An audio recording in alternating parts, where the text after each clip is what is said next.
Então, pessoal, hoje em dia dá para configurar um sistema de CFTV/IP sabendo pouco ou quase nada de rede. Mas a questão é, vale a pena configurar um sistema de CFTV sabendo pouco ou quase nada de rede? Vem comigo. Aqui, pessoal, a gente tem uma bancada de teste, tá? Onde a gente tem um cenário aqui, olha, com duas câmeras IP. A gente está ligado com essas duas câmeras IP direto aqui no NVR, tá? O NVR tá vindo para a rede aqui para esse switch. Esse switch está recebendo internet, né, através de um modem da Vivo.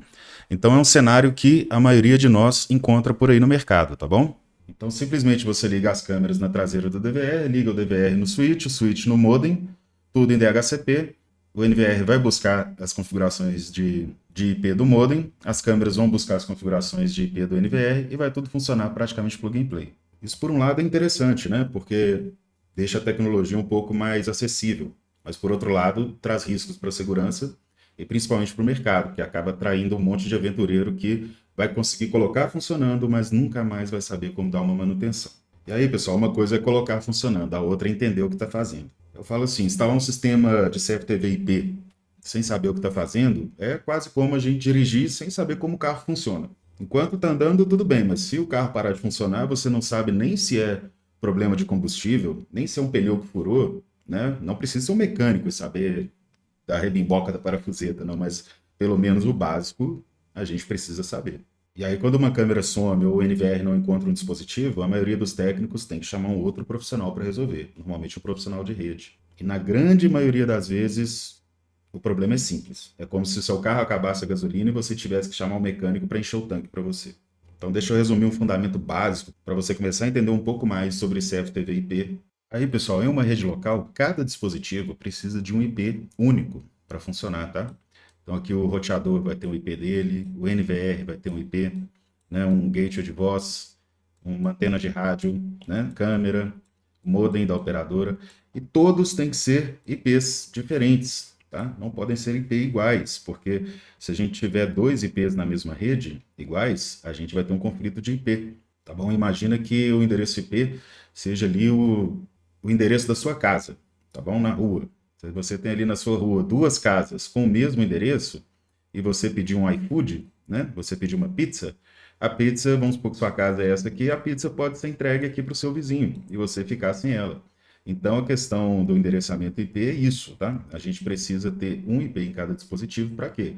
Para que o roteador entregue o pacote certo para o DVR, entregue o pacote certo para a antena de rádio, entregue o pacote certo aqui para a câmera, né? E nenhum deles fique sem os dados. Se eu tiver uma câmera e um rádio com o mesmo IP, mas eu quero ver as imagens da câmera, pode ser que o meu roteador vai mandar a requisição para o rádio, e o rádio não gera imagens, né? Então, por isso que a gente precisa. O endereço IP é como se fosse o endereço da nossa casa, tá? O endereço da nossa casa na rua. E aí, quando a gente vai configurar um NVR numa rede, a gente vai ter aqui o IP da câmera, né? O IP do NVR, o IP do roteador, o IP do modem e o IP do computador. Nada disso pode estar com o mesmo IP na rede, beleza? Cada um tem que ter o seu próprio. E aí, pessoal, em praticamente toda a configuração de rede, você vai encontrar esse cenário aqui, tá? Pedindo para ativar DHCP ou não. E aí, o que acontece? O que é o DHCP? Quando você ativa o DHCP no dispositivo, ele vai receber automaticamente os IPs que o roteador da rede vai distribuir, certo?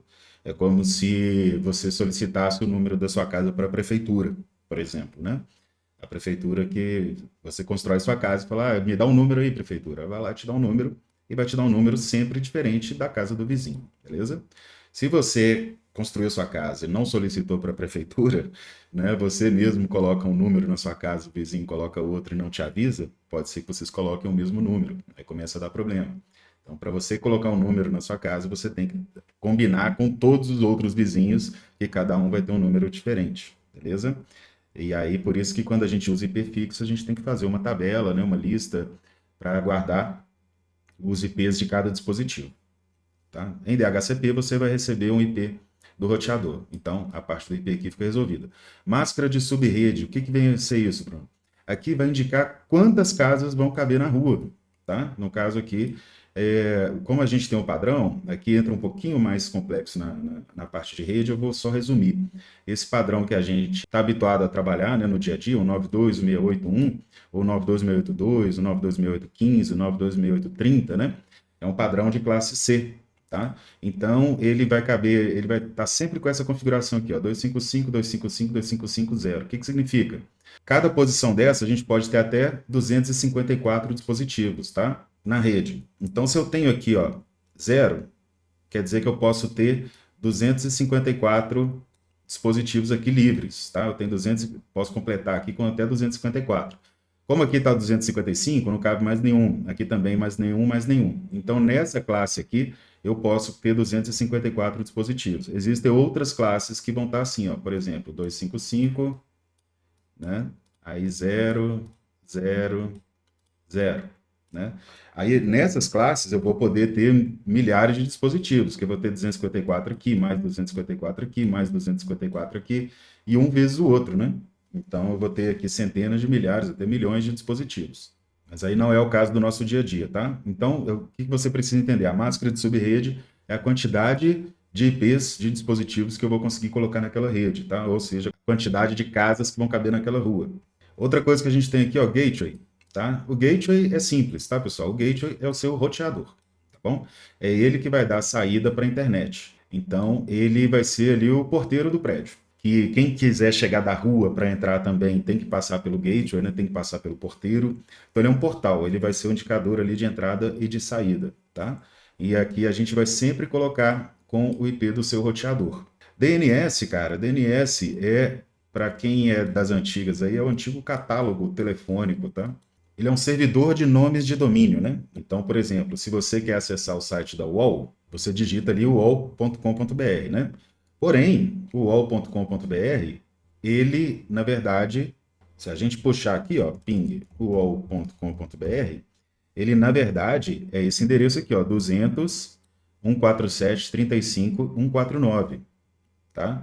Ou seja, ao invés de você ter que decorar o endereço 200 145, né?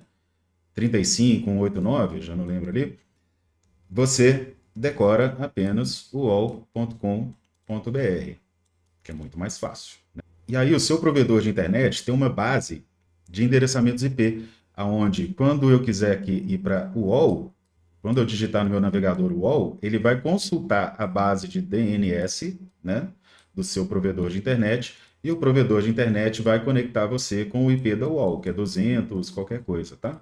Então, o DNS é fundamental para navegação, para resolução de nomes na rede, né? E a gente aponta ele também para o seu modem, tá bom? Porque lá dentro do seu modem, né, do seu roteador, vai ter um apontamento para o DNS da sua operadora, e a sua operadora vai resolver esses endereços IP. Então, qualquer endereço que eu digitar de nome, né, por exemplo, digitar google.com, esse nome vai ser enviado lá para o DNS da sua operadora vai consultar lá google.com, achei, google.com é 177924450, e vai jogar você lá para o IP do servidor do Google, né? Então, todos os sites da internet, todos os provedores, eles são por IP, por números, né? Por números IP e não por nomes. Aí o DNS vai fazer essa conversão para a gente de nome em IP, beleza? E agora aqui, para a gente falar de portas, a gente vai só fazer um ajuste na analogia aqui. Eu disse que o IP seria o endereço do seu prédio, né?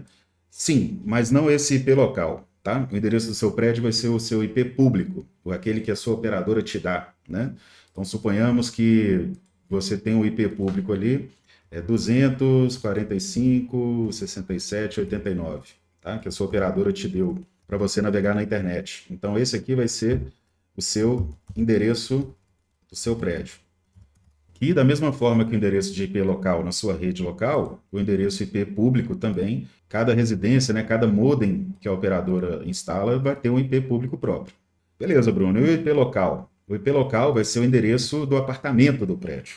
E aí a porta, pessoal, vai ser o seguinte, vai ser como se fosse uma entrega, né? O iFood, por exemplo, vai querer te levar uma pizza lá para você. Então, como que vai ser? Ele vai chegar aqui no seu gateway e vai falar assim, ó, tem uma pizza aqui, que seria a porta 80, para fazer uma entrega para o apartamento do Bruno. Aí o gateway vai analisar ali, deixa eu ver se tem alguma coisa liberada. Ah, tem. Tem aqui, ó, porta 80, você está liberado, pode ir lá para o apartamento 10, que é o meu IP na rede, 192.68.1.10, que seria o meu dispositivo. Aí vai chegar uma outra encomenda aqui falando para o gateway, uma encomenda aqui, ó, 443, porta de segurança. Aí o gateway vai olhar, olha, não tem ninguém esperando essa encomenda não, pode voltar. Aí ele vai bater aqui no gateway, no caso no firewall, e vai retornar. Por isso que a gente precisa ter configurado no nosso firewall, né, no nosso gateway, as portas certinhas, tá? E a gente não pode deixar tudo liberado, porque senão qualquer requisição que chegar aqui, o gateway vai falar, olha, tá tudo liberado, pode entrar. Aí pode vir alguma coisa maliciosa para dentro da sua casa. É como se você estivesse dando a chave do seu prédio, né? Quando o seu IP público está disponível, você está dando ali o seu endereço do seu prédio. E quando todas as portas aqui estão disponíveis, você está abrindo a porta do seu apartamento para qualquer um entrar. E se eu conseguir fazer você entender um pouquinho mais como funciona o básico ali das configurações IP, já se inscreve no canal, já dá um joinha aí para a gente para fortalecer, tá bom? Um grande abraço e até a próxima.